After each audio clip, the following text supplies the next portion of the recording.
How to send money from PayPal to Binance just in some second with the help of your Binance account or your PayPal account on your PC.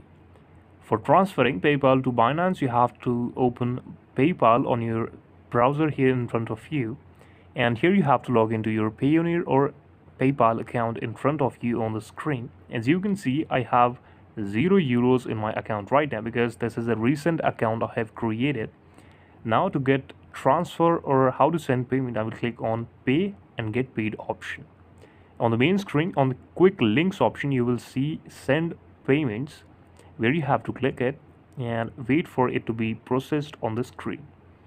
Now here is a option that is name, username and any other option. But how you can simply send money to your Binance account, because here you have to enter your Binance account address or the wallet address of your Binance account. And the second thing is, what you can do is simply transfer the PayPal money to your official bank account, and then you can add money through the Binance application, because this thing is directly not possible. You cannot do this directly to your account, to directly to your Binance account, because this is a chain wallet. So what we have to do is simply we will take a bypass, and yes, we can do it. This is the video. Thank you so much for watching it.